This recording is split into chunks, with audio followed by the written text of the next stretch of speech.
Hello കുട്ടീസ്, തിരുവനന്തപുരത്ത് നിന്ന് കൊച്ചിയിലോട്ട് പോകുന്ന വഴിക്ക് കാക്കനാട് വാഴക്കാലയുള്ള ഒരു അടിപൊളി ഹോട്ടൽ ഞാൻ നിങ്ങൾക്ക് പരിചയപ്പെടുത്തി തരാം. Galaxy hotel. മഴയത്ത് ദായി പുറത്തേക്കുന്ന ആൾക്കാരെ കണ്ടപ്പോഴേ നിങ്ങൾക്ക് മനസ്സിലായില്ലേ ഹോട്ടൽ അത്യാവശ്യം അടിപൊളി പേരുള്ളതാണെന്ന്.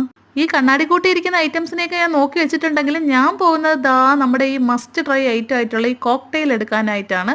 എൻ്റെ പൊന്നേ, ഇതുപോലത്തെ ഒരു അടിപൊളി കോക്ടെയിൽ ഞാൻ എങ്ങൊന്നും കഴിച്ചിട്ടില്ല. എന്തൊരു ടേസ്റ്റാണ്. ഒന്ന് കുടിച്ചു, രണ്ട് കുടിച്ചു, പിന്നെയാണ് ആലോചിച്ചത് 70 രൂപയാണ് വില. പിന്നെ നമുക്ക് മുതലാവില്ല. അതുകൊണ്ട് അതിലങ്ങ് ആഗ്രഹം നിർത്തി. അൽഫാം മുതൽ മഷ്റൂം മസാല വരെയുള്ള ലിസ്റ്റ് പുറത്ത് വെച്ചിട്ടുണ്ടെങ്കിലും ഞാൻ ഓർഡർ ചെയ്തത് നല്ല പെറോട്ടയും അവിടുത്തെ മസ്റ്റ് ട്രൈ ഐറ്റം ആയിട്ടുള്ള ബട്ടർ ചിക്കനും ആയിരുന്നു.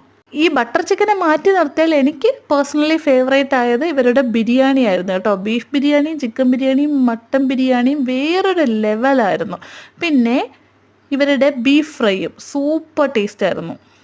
പുറത്ത് നല്ല മഴയും അതിൻ്റെ കൂടെ ഒരു കട്ടൻ ചായയും പിന്നെ ഈ ഫുഡും. എൻ്റെ പൊന്നേ, ആഹാ, അന്തസ്സായിരുന്നു.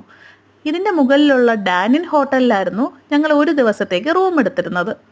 അടിപൊളിയായിരുന്നു കേട്ടോ. കസ്റ്റമർ സർവീസും റൂം സർവീസും ഒക്കെ. റൂമിലുള്ളവർക്ക് പാഴ്സലും വാങ്ങി പോകുന്ന വഴിക്കാണ് കട്ടൻ ചായയുടെ കാര്യം ആലോചിച്ചത്. പാഴ്സൽ കട്ടൻ ചായയും കൂടെ പറഞ്ഞിരുന്നു, മറന്നുപോയി. പിന്നെ അതെടുക്കാനായി തിരിച്ചുപോയി. പുറത്തിറങ്ങിയതും തിരക്കോട് തിരക്ക്, ഉത്സവപ്പറമ്പ് പോലെ ആള് തിങ്ങിക്കിടക്കുന്നു. പിന്നെ ഈ മഴയത്ത് സ്ഥലമൊക്കെ ഒന്ന് കണ്ടിരിക്കാമെന്ന് പറഞ്ഞു ചുമ്മാതെ നടന്നു. പോകുന്ന വഴിക്ക് ഈ ഒരു ഒട്ടകക്കുട്ടനെ കണ്ടു. എന്ത് രസമാണ് നമ്മുടെ കൊച്ചി നഗരം രാത്രിയിൽ. തിരുവനന്തപുരത്ത് നിന്ന് വന്നതുകൊണ്ടാകാം കൊച്ചിയോടൊരു പ്രത്യേക ഇഷ്ടം തോന്നി എനിക്ക്. കുറച്ചു നേരം മഴയത്ത് നടന്നതിന് ശേഷം തിരിച്ച് വീണ്ടും കട്ടൻ ചായ വാങ്ങിക്കാനായി ചെന്നു.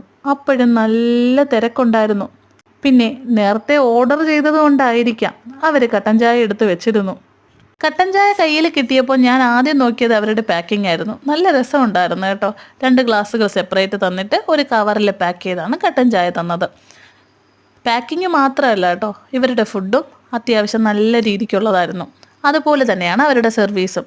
മനസ്സറിഞ്ഞ് സന്തോഷത്തോടെ തന്നെയാണ് അവർ വിളമ്പി തരുന്നത്. അപ്പോൾ ഇത്രയേ ഉള്ളൂ വീഡിയോ. താങ്ക്